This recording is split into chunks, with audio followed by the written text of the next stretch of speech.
The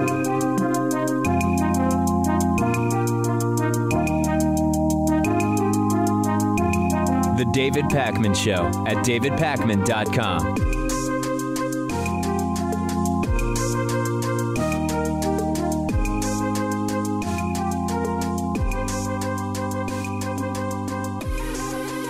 Welcome to the program. We're still learning about an incident that took place this morning in New York City. A lot of it is still being figured out. We do have some details. There was an explosion in the Manhattan borough of New York City this morning in the sort of underpass or walkway between 42nd and 8th Avenue and 42nd and 7th Avenue, sort of between the Port Authority bus terminal and the Times Square subway stops in New York City. This is all very close to Madison Square Garden, and it was a pipe bomb or sort of homemade person-mounted explosive that went off. And when this happened, Port Authority was temporarily shut down.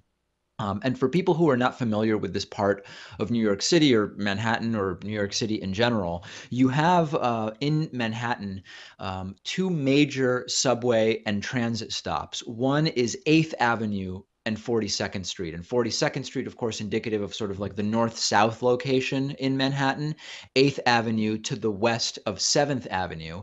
That's also a big subway stop for the blue lines, the A, C, and E lines in Manhattan. And then 7th Avenue and 42nd Street, which is one long block to the east, is another major subway and public transit stop where you have three other subway lines, the red lines, the 1, 2, and 3. And because these two major subway stations are just one block apart, there's this underpass that connects the two underground. And I would use this frequently when transferring from the blue to red lines or red to blue lines in Manhattan. And it is very, very crowded in there, particularly at rush hour, which is when this took place. And the news as of now is that there's one person in custody and 4 injuries. It appears that one of those 4 injuries is the individual who is in custody who blew up this bomb, and he has been outed or identified by police, as the term probably better is said, as 27-year-old Akayed Ullah. And the belief is that the individual acted alone. It is still early in all of this, but the sort of MO certainly fits what we've seen under the umbrella of allegiances to radical Islamic groups, often no operational connection whatsoever, but someone that we at some point find out seem to have pledged loyalty to one or another radical Islamic group. Sometimes the radical Islamic groups attempting to actually take credit for the incidents, although very often it seems that while there's sort of a shared ideology, that there is no actual operational connection, which makes it no better or worse. It's absolutely horrible. The real good news here, and it's very hard to say that there's any good news when you have such a crowded key transportation hub, victimized by an attempt at absolute total chaos and terrorism, is that only 4 people are injured here. Whether or not that includes the alleged perpetrator, Akayed Ullah, the 27-year-old, it's not totally clear. It's very early in the story. We may already know more by the time you listen to today's show or watch today's program. And I don't want to inflame fears irrationally or give anybody ideas. But this is a serious program where we talk about the realities as we see them about a lot of these important issues, including terrorism. And I've said it before, I've been concerned about the lack of security at transit stations in and around the United States and around the world, really, for many, many years. And that doesn't mean that I have a particular solution to this problem. But I've pointed out that when you look at what has been going on with airplane terror, and what has been done to at least attempt to harden up airplanes and airports as targets, much of it not working particularly well when you see how poorly the self-tests of the TSA go. I've been pointing out for a long time that subways and subway stations, buses and bus stations, in Europe, more relevantly, trains and train stations, where train is a much more common method of transportation. I have a fear And I don't think it's an irrational fear. I still recognize that statistically, we are all very unlikely to ever be the victims of terror. But I do have a fear that increasingly places like Grand Central Station in New York City, Penn Station in New York City, and places all over the world that are equivalents to those are prime targets with the potential for massive damage to be done, and that there really is not any significant security. Now, the counter to this is, well, if you're going to do what you've done in airports at every bus station and every subway station and every train station, you are moving closer to the security state under the guise of the global war on terror. That is exactly what we might say a win for the terrorists, because it would completely upend the commutes of millions and millions of people. So I don't know what the answer is, but what I'm telling you is that this is something I've been concerned about for a long time. Now, as far as today's incident, we'll learn more probably by tomorrow. This guy's explosive was crudely made from what's been reported so far. He ended up doing the most damage to himself only, and that's good. But this is still a very serious issue, and it's important not to go overboard, right? That's the important thing. Statistically, you are still very unlikely to ever be the victim of a terrorist attack. You're way more likely to die by handgun or by car accident. So I'm not saying this to stoke unnecessary fear, but within the category of deliberate acts of terror, this is and has been a major concern of mine for a very long time.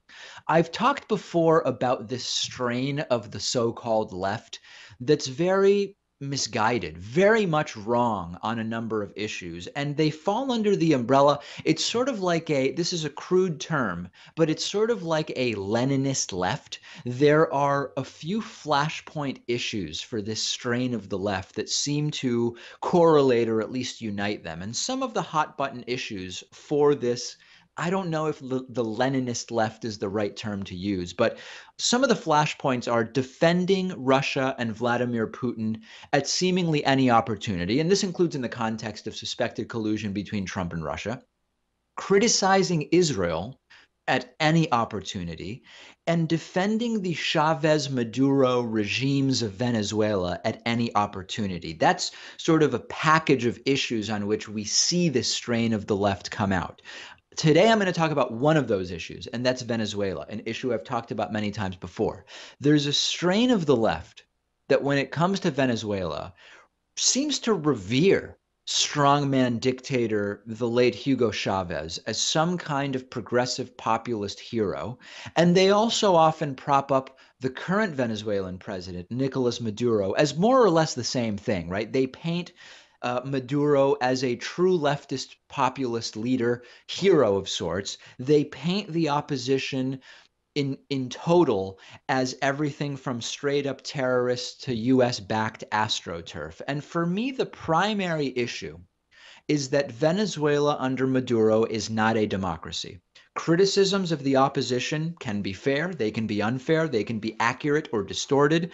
I, however, do not defend undemocratic dictatorships, whether or not their rhetoric is that of leftist populism or authoritarian rightism or fascism or whatever. I do not defend undemocratic regimes like these.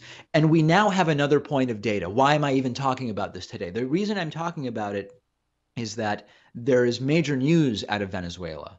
The main opposition parties in Venezuela that would presumably be running against the current government, the Maduro government in next year's presidential elections in Venezuela, they've been banned from next year's presidential election by the current president, Nicolas Maduro. Now, the defenders of Maduro will say, David, hold on. This is not some capricious and arbitrary anti-democratic decision. Maduro said that only parties that took part in yesterday's mayoral polls would be allowed to contest the presidency next year. So there's an objective policy there and everything's all fine, well, and good. Two major problems with that argument. Number one is that saying only those participating in a mayoral poll can be in the presidential election is completely arbitrary and capricious and conjured out of thin air. That's number one. Why does your party need to be in the mayoral polls to participate in the presidential election next year.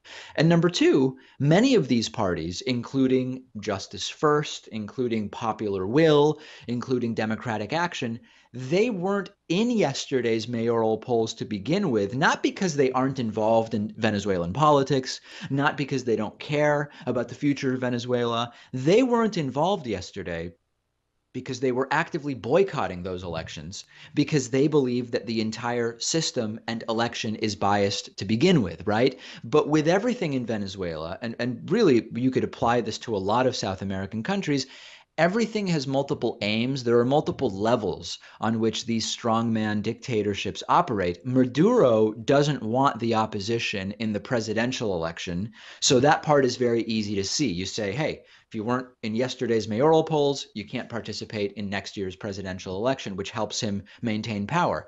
But this is also a move from the Maduro regime to provoke these opposition parties so that when conflicts arise, Maduro can further point to these aggressive extremists doing unilateral, unprovoked violence in a vacuum, which is the picture they want to paint, which is exactly, to go back to the beginning of my analysis, that is exactly what this sort of Leninist left Venezuelan opposition likes to do, to unilaterally and in whole cloth paint Venezuelan opposition as American-funded, colonial, violent astroturf. And that is something that we should be talking about. And that gets me back to my main point and criticism of the sort of misguided left on this issue. It's a totally fair position to take to say, hey, X opposition party is backed by American interests or multinational interests, or Y or Z opposition party is astroturf, and here's my evidence for that. Whatever, that's perfectly legit. But when the establishment president says you can't participate in next year's elections to another party, that is by definition anti-democratic. The current president saying who can and can't participate in the next election cannot be supported by true progressives. And it's actually very depressing to me to see this strain of the left making noise, because they make a lot of noise. And I don't know exactly how strong they are. It's hard for me to gauge because they are so boisterous and loud. I don't know how much of the left at large supports this misguided strain of the left. I don't know if that's a strain that's getting bigger, stronger, or weakening over time, but it's very concerning to me. And I hope to hear from people in the audience about. Sometimes I know people get mad when I talk about this because some people in our audience are part of this strain on the left. And others will write to me and say, David, I'm so glad you're talking about this in these terms, because the left is getting misguided or led astray when it comes to these issues. So send me your thoughts. I'm on Twitter at dpacman. The show is on Twitter at David Pakman Show, and it's an issue that is not going away anytime soon. The David Pakman Show at davidpakman.com.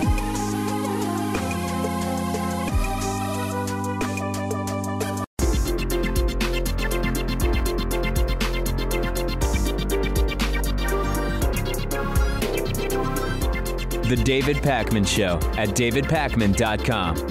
Today's new member of the day is Nathan Bodnar. Nathan, thank you for being a David Pakman Show member. We are viewer and listener supported media. Membership is available at davidpakman.com/membership. You can get a free 2018 David Pakman Show calendar with your membership at davidpakman.com/calendar18. You must go to davidpakman.com/calendar18 to get the free calendar. And you can also pledge on Patreon at patreon.com/davidpakmanshow. And new thing, by the way, I announced a few weeks ago that we're accepting cryptocurrency contributions at davidpakman.com/cryptocurrency. And I got a bunch of emails from people saying, David, I'd love to contribute via cryptocurrency.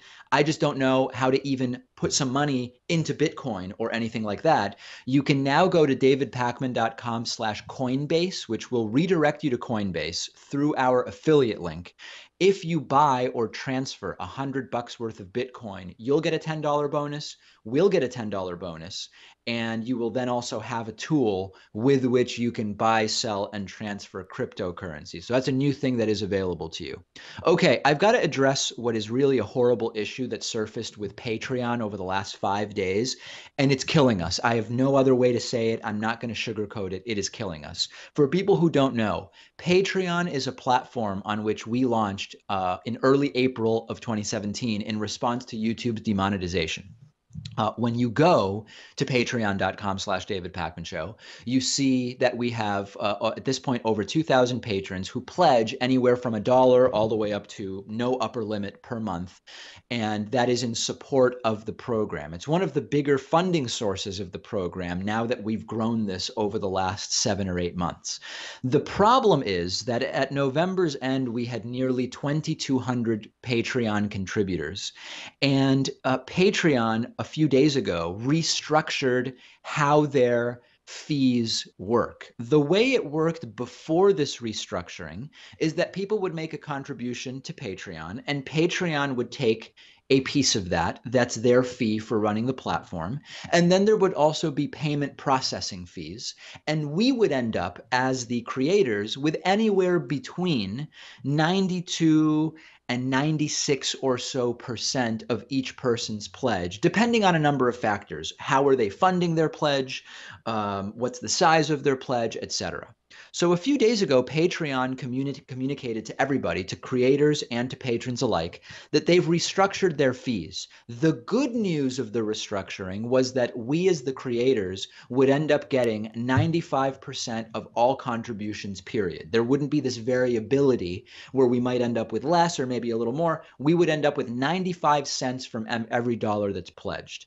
The part that a lot of our patrons didn't like is that Patreon restructured so that there would be an addition of more of a fee to some pledges that the patron would pay for. So some of that fee was shifted from the creator, us, to the patron, you.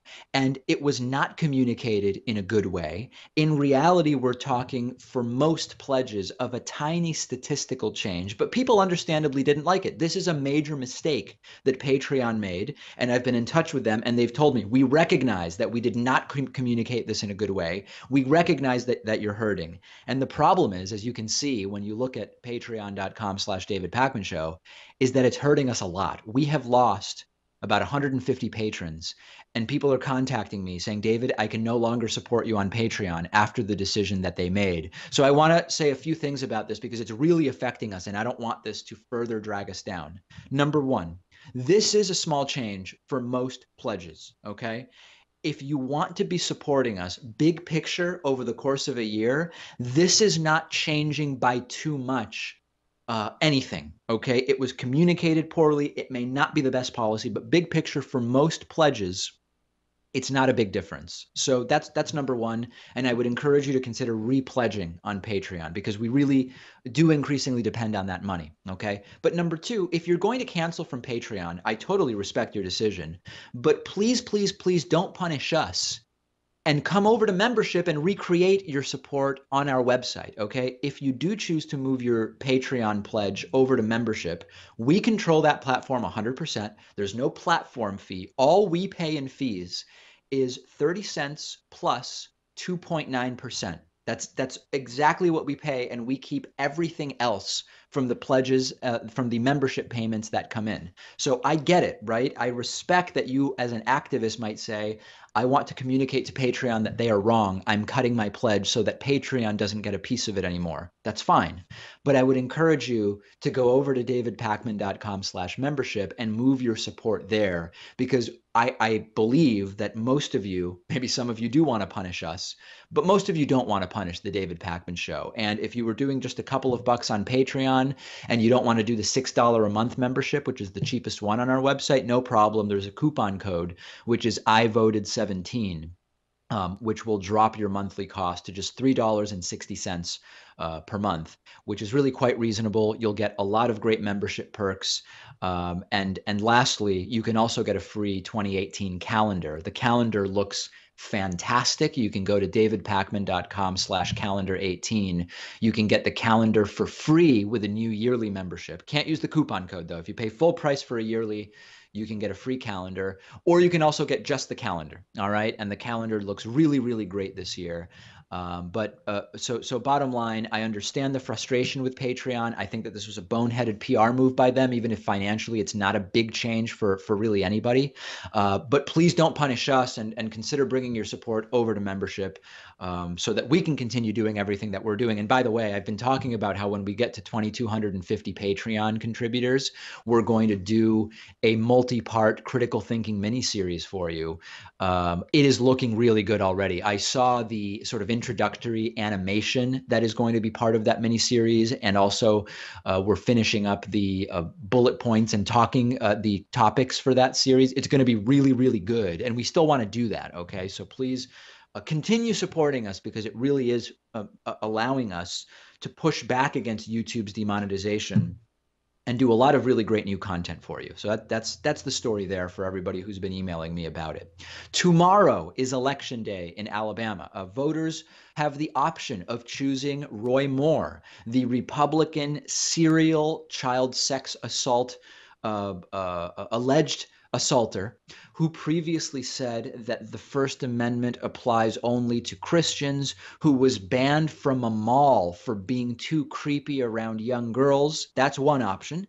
The other option is Democrat Doug Jones, the progressive with a clean record and the right ideas on healthcare and education and so many other issues. Sadly, I don't know which way it's going to go. News of a previous interview that Roy Moore did was publicized over the weekend. Roy Moore once said that the United States promotes a lot of bad things, and that maybe, just maybe, Russian President Vladimir Putin is actually right. It seems like a video that would be part of some Saturday Night Live parody about Republicans, but it's not. It's actually Republican Senate candidate Roy Moore. Let's play the clip. Let's listen to it. You have said that Donald Trump was put in the White House by God. You know, everybody else thinks it's the Russians. I think it was the providential hand of God. I think it was by providence that he was placed there, yes. You were, I assume, a supporter of Ronald Reagan in the 80s. What do you think he would think of the proximity between the US and Russian president right now? You know, one thing I've learned in politics is not to think for somebody else. And to assess what Ronald Reagan would think, I just couldn't simply begin. But he said that Russia was the focus of evil in the modern world. You could say that very well about America, couldn't you? Do you think? Well, we promote a lot of bad things, you know. Like? Same-sex marriage.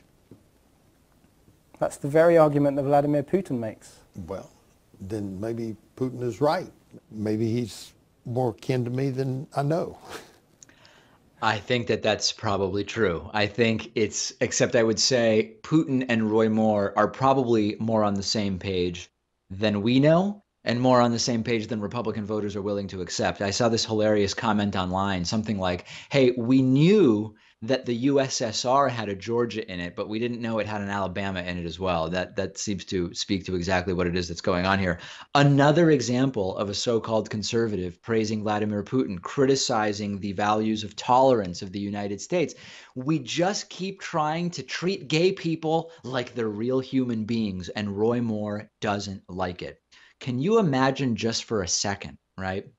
If one time, just once, President Barack Obama said, America's not doing that great, and maybe Putin is right, it would have been, well, I was going to say it would have been conservatives calling for his murder, but there were already a record number of conservatives issuing death threats to President Obama, more than we've seen under American presidents for a very, very long time. How does, for example, taking a knee during the national anthem to protest racial injustice, how is that un-American? But Roy Moore criticizing the United States and saying maybe Putin is right, acceptable in any way. Roy Moore is a really interesting test for Republicans. There are many Republicans who supported Donald Trump because they saw him as the guy that liberals hate, and they wanted to do exactly what it was that they saw the left as disliking. They did it, and it's been a train wreck for everyone, not just the left. What will they do now? And even the other senator in Alabama, a Republican senator, Richard Shelby, he says he could not vote for Roy Moore, so that the people of Alabama shouldn't vote for Roy Moore either. Moore, openly homophobic, accused of serial sexual assault, removed from positions of power for violating the Constitution. Are Republicans still going to vote for this guy? We will know sooner than later. Vote tomorrow if you're in Alabama. There is still time to phone bank. There is still time to knock on doors. This is a major, major test for the Republican Party. Remember that meeting in Trump Tower with the Russian lawyer Natalia Veselnitskaya? The premise of the meeting was she was coming to the Trump campaign with dirt on Hillary. And we've learned about this implicit quid pro quo in exchange for the reduction of Russian sanctions if Donald Trump were to win, at least partially based on that dirt on Hillary that Natalia Veselnitskaya was proposing she had. And at the meeting, we learned that Donald Trump Jr. attended. We learned that Paul Manafort was there. We learned that Jared Kushner and others were there. And we were told by them this was no big deal. There was nothing to see there. Nothing came of the meeting. There was no follow-up. We barely even remember that the meeting took place. The questions that came from it were, well, did Donald Trump Sr. know about it? Last week in congressional testimony behind closed doors, Donald Trump Jr. refused to disclose the conversations that he had with his father about it, citing attorney-client privilege, despite the fact that neither Donald Trump Jr. nor Donald Trump Sr. are attorneys, which was weird. But the story continued. The story continued as nothing else happened. There was no follow-up, and it led to nothing until now. We knew that the meeting in Trump Tower had been arranged by a British publicist named Rob Goldstone, and we have now learned, another one of these lies falling apart, that after the Trump Tower Russia meeting, there were follow-up emails to Russian participants in the meeting and to inner circle members of the Donald Trump campaign. In other words, we were told there was no follow-up. We went to the meeting. We were there 20 minutes. It was clear that there was nothing to it, and that was it. We learned that that was a lie. There was actually follow-up. We were told that there wasn't, and there was. Now, did we find out about the follow-up because everybody involved decided, hey, you know what? We haven't been honest about this. Let's be super upfront all of a sudden. No. We found out about it because congressional investigators discovered that these emails existed when they were preparing for Donald Trump Jr.'s hearing last week, which included the email follow-up. Now, the additional thing that we learned from those emails is that there were also other relevant topics discussed in that infamous Trump Tower meeting. We were told that the topic of the meeting was just Russian adoption and nothing else. Well, we later learned that Russian adoption is code for Russian sanctions, which was part of that proposed quid pro quo. But we also learned that the real reason for the meeting was dirt on Hillary from the Russian lawyer. But now we've also learned that the meeting and the email follow-up wanted Donald Trump to create a page on a Russian social networking website called VK. And in fact, we now have an email that was written to Dan Scavino. Dan Scavino was a senior aide to the Trump campaign, telling him Don and Paul are on board with the idea of making a Donald Trump page on VK. Don and Paul referencing Donald Trump Jr. and Paul Manafort, one of whom has already been indicted, by the way. The Trump campaign, expectedly, obviously downplaying this, they say, well, nothing came of the follow-up, but that's moving the goalposts. The first post was there was no Russian meeting. Then there was a Russian meeting, but it was only about adoption. Then, okay, there was a Russian meeting, but it was about adoption and about getting dirt on Hillary, but we never got the dirt and there was no follow-up. And now we've learned there was follow-up, but there was no action taken in the course of the follow-up. It's lies on top of lies. And of course, Donald Trump Jr. just can't recall how these exchanges went. He will hopefully go completely off kilter on Twitter soon. And speaking of which, Democratic Congressman Joaquin Castro is on the Intelligence Committee. He appeared on CNN after this hearing with Donald Trump Jr. And he said in absolutely no uncertain terms, this is huge and this is growing and big things are coming soon. Here's what the congressman had to say. Congressman, you just said we're going to be seeing things equally disturbing in the coming days. What are you suggesting? Well, as you know, I can't discuss most of that stuff now, but, you know, I told you months ago, and when I said it back then, I think it was considered a little bit brash, but I said, I think in April, that I thought that there would be people who would end up in jail. And as I stand here now, I think that there are going to be some things that come out that will be very surprising and disturbing to the American people. Can you give us just a hint when you think this will happen? Will it be days from now, weeks, months? Well, we're on an accelerated schedule now, at least in the House investigation. And Robert Mueller, I think, is moving even faster than the House and the Senate. So I would expect that it's safe to say in the next few months. More arrests? Quite possibly, yes. That's what you're, but is that what you anticipate? It wouldn't surprise me. Wow. He is talking about months, which gets me back to what I've been saying since last week. Given what we're learning every day, imagine what we will know in 3 months, because every day it goes deeper. Join us on our David Pakman Show subreddit. Discuss these and any other stories of interest to you with other David Pakman Show viewers and listeners at davidpakman.com/REDDIT. We'll take a quick break and be back after this with so much more. The David Pakman Show at davidpakman.com.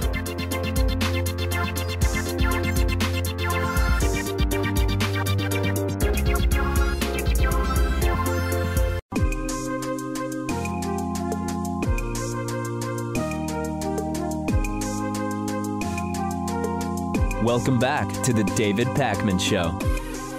In the era of Roy Moore, sexual assault allegations, a resignation by Democratic Senator Al Franken, and the entire thing surrounding the new frequent allegations of sexual assault, there's a sort of glaring hypocrisy, which is that the President of the United States, Donald Trump, has suffered absolutely no consequences related to his more than a dozen, I actually don't even know what the number is at this point, more than a dozen sexual assault allegations. The Access Hollywood tapes called into question in terms of their authenticity by Donald Trump over the last few weeks.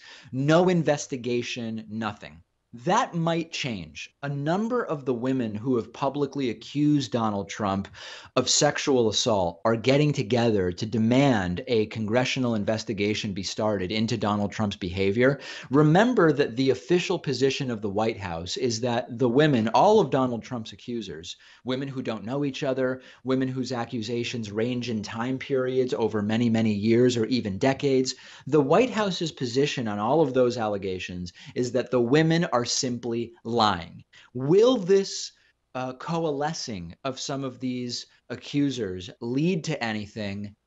Probably not.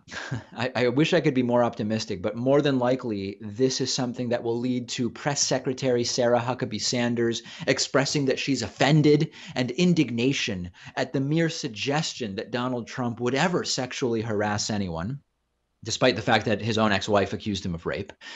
It might lead to a Trump Twitter rant about the failings of the fake news media and criticizing the women in question, but more than likely it's not going to lead to a congressional investigation. If anything, it will lead to more focus from Republicans on Bill Clinton or Hillary Clinton, because why not, right? That's always a popular refrain from the right. And remember, I keep saying, because it's one of these one of the most flaccid and pointless defenses that I've ever heard of Donald Trump's actions or alleged actions is that Trump was a Democrat at the time that these alleged incidents took place, which is both not true, completely anyway, and it's patently absurd as well. And what would actually, I mentioned Ivana Trump, one of Donald Trump's ex-wives. It would be useful and very powerful, actually, if Donald Trump's ex-wife, Ivana, would join in demanding this investigation. Her story of being raped by Donald Trump when they were married is absolutely horrifying, but that's going to be a non-starter for some people on the right who believe that there is no such thing as marital rape. I get emails from those people, actually. We'll see if anything comes of it. Adding her name to the list of accusers of inappropriate behavior with them by Donald Trump is a former Fox News anchor named Juliet Huddy, who says that Donald Trump tried to kiss her on the lips. Juliet Huddy, I think she moved from Fox News National to a local Fox News station some years ago. And I don't even know if she's still on a local Fox affiliate. But in any case, at one point, she was a relatively prominent anchor on the Fox News National channel. And she says that she was in an elevator with Donald Trump in 2005 or 2006, and that he tried to kiss her on the lips when they were in the elevator. She says she didn't feel threatened, but was sort of surprised by the entire thing. A quote from Fox News anchor Juliet Huddy reads that, quote, "He took me for lunch at Trump Tower, just us two," she said on Compound Media's Morning with Bill Schultz. "He said goodbye to me in an elevator while his security guy was there. Rather than kiss me on the cheek, he leaned in to kiss me on the lips. I wasn't offended. I was kind of like, oh my God. Now I've matured, and I think I would say, whoa, no. But at the time I was younger and I was a little shocked. I thought maybe he didn't mean to do it, but I was kind of making excuses." She eventually left Fox after making a sexual harassment claim against Bill O'Reilly, which interestingly at the time, Donald Trump said he didn't believe Juliet Huddy's claim of sexual assault against Bill O'Reilly. Take that for whatever it's worth at this point, given Bill O'Reilly's resignation and shame from Fox News for serial sexual assault of women. And the truth is that this is just as bad as an allegation as what ultimately led to Al Franken's resignation. But we know that the right isn't going to react to this in the same way that the left does. And we know that because they elected Donald Trump, right? That's the proof. And also, not that it matters big picture at this point, who knows what's going on in Donald Trump's current marriage, but Juliet Huddy says that this happened in 2005 or 2006. Trump married his current wife and current first lady, Melania Trump, in January of 2005, which effectively means that unless this happened on New Year's Day to Juliet Huddy, Trump was also married when this took place. Not really a major part of the story. The real story here, I'm sure you would agree with me, is that Hillary Clinton sexually assaulted a pizza boy at Comet Ping Pong while personally murdering Seth Rich, and Robert Mueller refuses to look into it. I've not actually heard that said by anybody on the right yet, but there are definitely some recesses of the internet. In fact, there's a popular one on Reddit where you might hear something that outrageous. But anyway, Trump was a Democrat at the time he did this, so no need to check it out. Alternate universe that we are living in right now, a truly bizarre time to be alive. And my growing question every day is, in 25 years, how will the history books and history teachers and history classes teach what it is that's taking place right now? That's a growing question that I have. Give us a like on Facebook, facebook.com/David Pakman Show. We'll take a break. A lot more news breaking over the weekend, and we'll talk about it coming up. The David Pakman Show at davidpakman.com.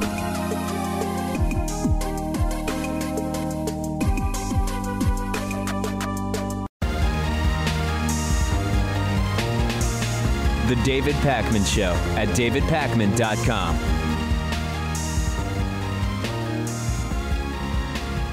The value of Bitcoin, which is the most widely held as of right now cryptocurrency, ran up to almost $20,000 a coin last week before ultimately falling to about $14,000 and change over the weekend, then riding back up. And more people have gotten involved in buying Bitcoin. And in the midst of this, there was a major hack late last week. Hackers got away with $70 million at the time of the hack of Bitcoin. And of course, that value really depends on what the value is of each Bitcoin at any given time. But at the time, it was about $70 million worth from the mining service NiceHash. This was reportedly a professional attack, according to NiceHash, although they haven't really said much more than that, and I don't know that they will. These incidents are relatively rare, but they're also not nearly unheard of. There were $31 million in tokens stolen from Tether, which is another Bitcoin some time ago. An Ethereum code bug led to about $150 million of Ethereum being frozen. CoinDash had an issue where $7 million was stolen from investors back in July. And, for our audience, and based on my relatively limited knowledge of the technical side of this, it doesn't make a lot of sense to even attempt to get into the micro of how these security vulnerabilities exist, and the security vulnerabilities are technically different between these different cryptocurrencies. But the main takeaway is that this is different than having US dollars in an FDIC insured American bank. There's no question about that. And the big picture when you hold Bitcoin or other cryptocurrencies on exchanges is that it's important to understand that you don't really have possession of it. The exchange has possession of it, and it sort of assigns that cryptocurrency to your account. And there are ways for people who are interested in this of really taking possession of your Bitcoin and other cryptocurrencies that are similarly structured by having the private keys in wallets of your own rather than in exchanges. And again, it's not hugely relevant to most of our audience, but this is going to be a growing issue. And if you needed any indication, that cryptocurrency is really splitting a lot of people, because there are those who are completely on the side of this is the future of transnational currency transactions, and the value of these cryptocurrencies is going to go up indefinitely, and it's a great thing to get into. The other side is this is totally worthless bubble fodder, and this is all going to crash, and it's a pyramid scheme, and somebody's going to get left holding the bag. And then there are sort of in-betweens, which say, yeah, there may be a bubble, but at the same time, fiat currency that many governments have is also not really backed by anything of intrinsic value, so that this could become sort of legitimate long term. And there is a sign that it is at least becoming somewhat more legitimate, which is that a number of financial exchanges are now adding the price charts, the price tracking of sometimes a dozen, sometimes 50, or even over 100 cryptocurrencies to their database, in addition to stocks and other mutual funds. So if that is a barometer of perceived legitimacy, it appears that it is growing. But certainly every time you hear 70 million in Bitcoin was stolen, it does undermine the perceived stability and value of cryptocurrencies every single time there's a headline like that, for better or worse. And we'll be delving more into this in some future program interviews and content. So a big story from last week. And I don't know how much more we're going to eventually learn about that $70 million hack. There are still people who say we are never going to Mars. I consider those people to be like the people that email me still, and they say, David, there will never be self-driving cars, even though there are already self-driving cars in the United States. So for me, the real question is not, are we going to Mars? There are two real questions for me. When are we going to Mars? And who will get us there first? And we seem to have the development of a new old-fashioned space race between Elon Musk's SpaceX and Boeing. A Boeing CEO recently told Fortune Tech that he plans to beat Elon Musk to Mars, tweeting, Boeing CEO says, we're going to beat Elon Musk to Mars. And in Elon Musk fashion, he responded via Twitter with merely, do it, and Boeing responded with game on. There are definitely people who would argue, and I don't dismiss these arguments, that when huge corporations battle each other, it's rarely good for consumers, but it's really good for their bottom lines. When they battle each other, not on price, but on being the first to do something. That's not an invalid criticism, but when it comes to going to Mars, it's such a big project that it's necessarily going to require some really big corporations to be involved. Period, right? And knowing Elon Musk, he actually seems like he'd be happy win or lose in terms of whether SpaceX is first to Mars or not, because it would mean that we went to Mars. If he wins and SpaceX is first to Mars, it means that he was responsible in getting to Mars first. If he loses, it means someone got us to Mars even faster than he was going to be able to. And that's going to be something that, in knowing Elon Musk's history, he would probably be happy with. And I think we've got to encourage this socially. We've got to encourage it politically and economically. I've said before that if we were to make first contact with aliens, it would hopefully bring the world together, at least in some way, right? The problems of refusing to bake a cake for a gay couple or conflict between countries, I know that there's a certain naivete to what I'm saying, but at least on some level, I would hope that finding intelligent alien life would bring Homo sapiens together, because our problems would sort of seem relatively pointless once we learn about intelligent alien intelligence, intelligent alien species. I'm probably overstating it a little bit, but I think to some degree that would happen. Going to Mars isn't the same thing as finding that there is intelligent life in the universe outside of our planet, but it would still be hugely uniting for humans on Earth. And beyond that, the first space race resulted in a ton of really important new technology. Sadly, a lot of it was just used by militaries around the world, but not all. And there is no doubt that if we have a space race to Mars, we would see the exact same boon of this byproduct of technological development that will come as a result of getting to Mars. So if you still don't think we'll ever get to Mars, please get in touch and tell me why. I think it is merely a question of when and who does it, and is it how many humans will be there in X number of years. I don't think the question is, are we going to Mars? But if you disagree, let me know. I don't know at this point how anybody could still believe we're not going to Mars. It seems abundantly clear that it's as clear to me that we're going to Mars as it was 4 years ago that we were going to have self-driving cars, which we now have. We've got a voicemail number. That number is 219-2-DAVID-P. We had a caller last week during live calls asking about the rise of the nationalist right in Poland. And here is a voicemail about what happened when we did that story. Take a listen to this. Oh my gosh, these alt-right assholes are already pouring in to your video about Poland's far right. It's absolutely disgusting. These people are already, this video has only been up for like 30 minutes. It has like 350 views. And there's already just swarms of alt-right assholes in the comments. I hope your moderators are up for the task. Yeah. Bye.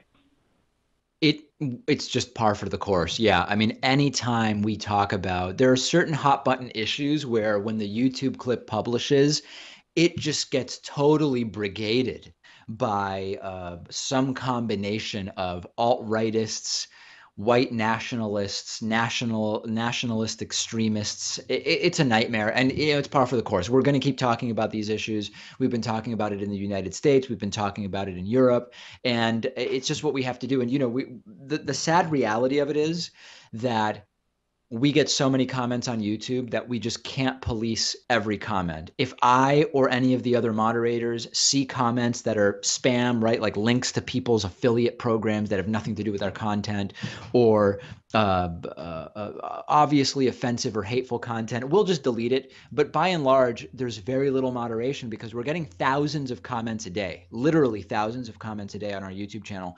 We just can't keep up with it all. So we'll do what we can. And yeah, I'm not surprised at all to hear that.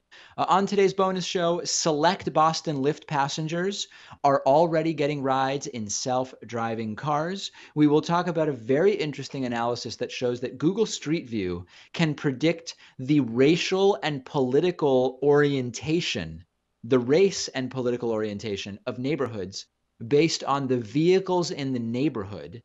And did NASA find alien life? That's what the headline says. We will talk about a new finding by Kepler on today's bonus show. Get access to the bonus show 2 ways: davidpakman.com/membership, patreon.com/davidpakmanshow, and you can get a free 2018 David Pakman Show calendar if you sign up for a yearly membership at davidpakman.com/calendar18.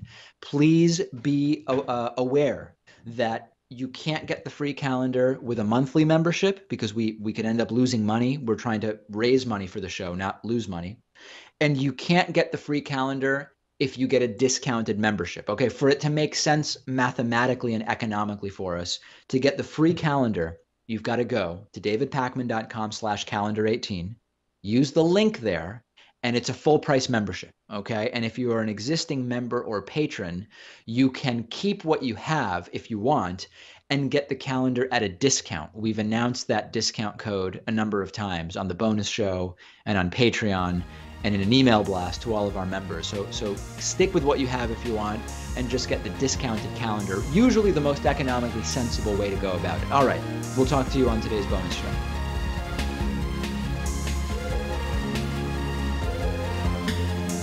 The David Pakman Show at davidpakman.com.